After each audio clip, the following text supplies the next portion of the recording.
Doctor ortho Ayurvedic oil और capsule, अब दर्द भी घुटने टेकेगा। सीएम विष्णुदेव साय से गायत्री परिवार प्रतिनिधि मंडल की मुलाकात। 108 कुंडीय गायत्री महायज्ञ के लिए मुख्यमंत्री को आमंत्रण। सीएम ने आयोजन की सफलता के लिए दी शुभकामनाएं।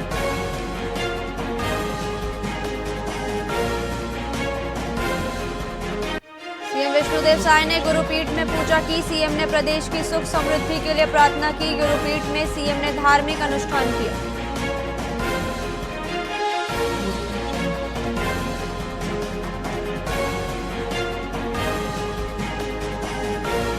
शिक्षा मंत्री गजेंद्र यादव ने की संभाग स्तरीय समीक्षा बैठक। शिक्षा गुणवत्ता पर मंत्री ने जोर दिया। समीक्षा बैठक में कई जिलों के अधिकारी रहे मौजूद।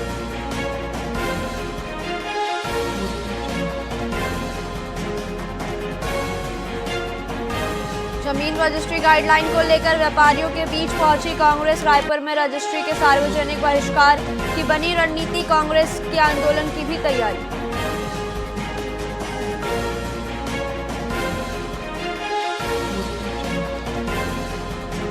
दुर्ग लाठीचार्ज पर विधायक देवेंद्र यादव ने जताई नाराजगी। जेल में बंद कारोबारियों से कांग्रेस नेता मिले। विधायक बोले, लाठीचार्ज मामले को विधानसभा में उठाएंगे मुद्दा।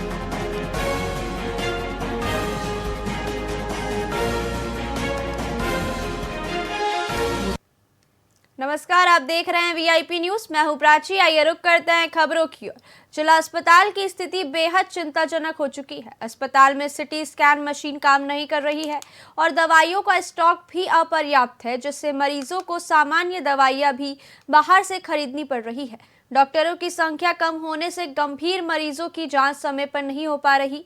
अस्पताल प्रशासन और स्वास्थ्य विभाग को शिकायतें भेजी जा रही है, लेकिन समाधान नहीं हुआ। परिजनों का कहना है कि सरकारी अस्पताल केवल कागजों में सुविधा युक्त है।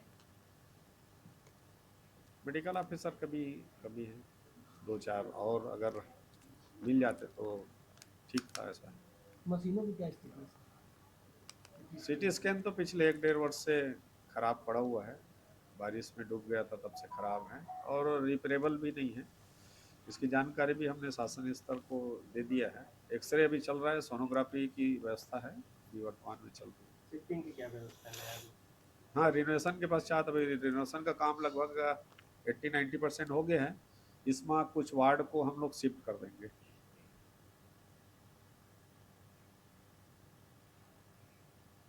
सरगुजा कांग्रेस के वरिष्ठ नेता लक्ष्मी गुप्ता को अखिल भारतीय कांग्रेस कमेटी का राष्ट्रीय समन्वयक बनाया गया है। इस नई जिम्मेदारी पर गर्व महसूस करते हुए गुप्ता ने छत्तीसगढ़ की भाजपा सरकार पर 2 साल में फेल होने का आरोप लगाया। उन्होंने कहा कि वह राहुल गांधी के नेतृत्व में युवाओं की एक बड़ी फौज तैयार करेंगी और 14 दिसंबर को दिल्ली में होने वाले प्रदर्शन की तैयारी करेंगे।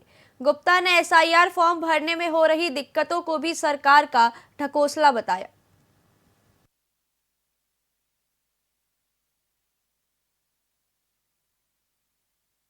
स्थानीय मुद्दे को अभी देखिए, छत्तीसगढ़ में त्राही त्राही मचा हुआ है, चाहे बिजली का बिल हो या फिर माइनिंग का हो।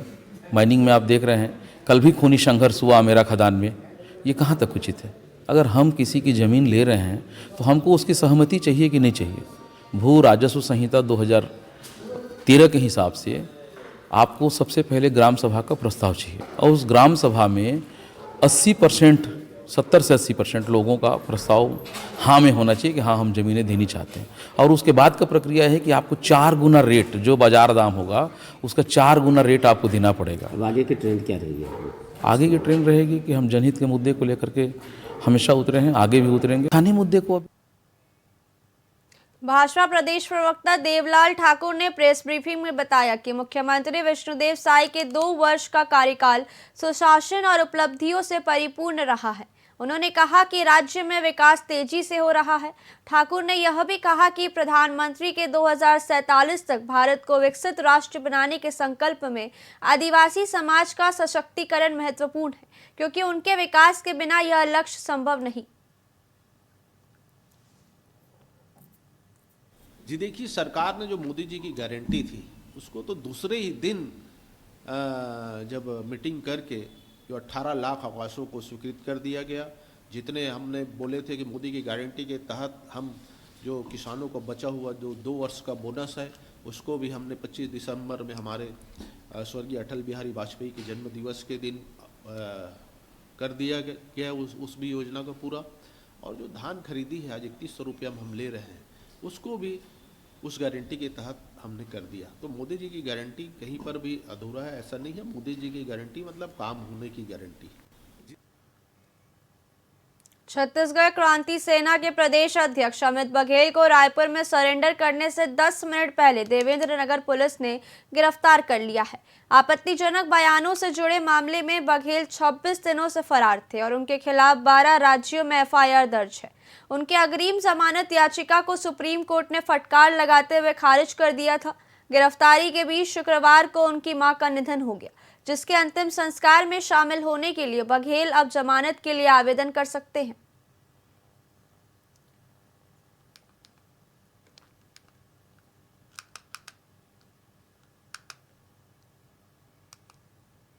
छत्तीसगढ़ में 15 नवंबर से शुरू हुई धान खरीदी सुचारू रूप से जारी है। कृषि मंत्री रामविचार नेताम ने इसकी समीक्षा करते हुए इसे सफल बताया। साथ ही एग्री स्टेक की तकनीकी दिक्कतों को 15 दिसंबर तक विशेष कैंप लगाकर ठीक करने के निर्देश दिए। विपक्ष की बयानबाजी को उन्होंने अनावश्यक बताया।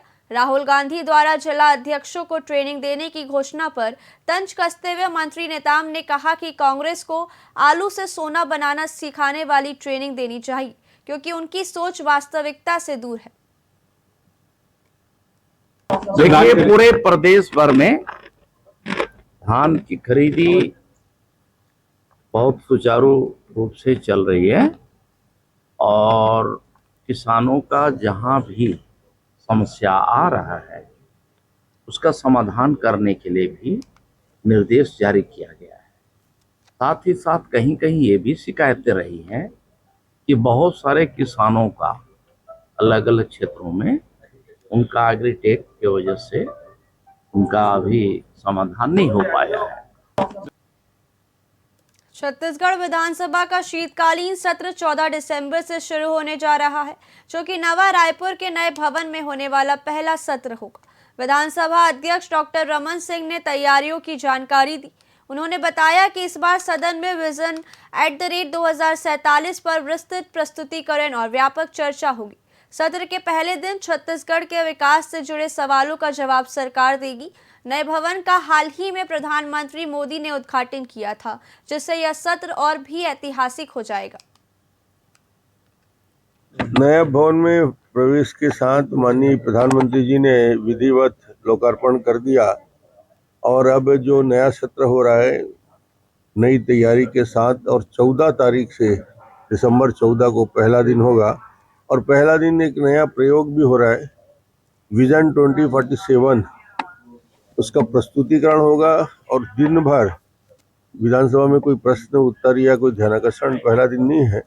सिर्फ 2047 पे छत्तीसगढ़ के विकास की क्या हम कल्पना करते हैं उसका प्रेजेंटेशन होगा। नया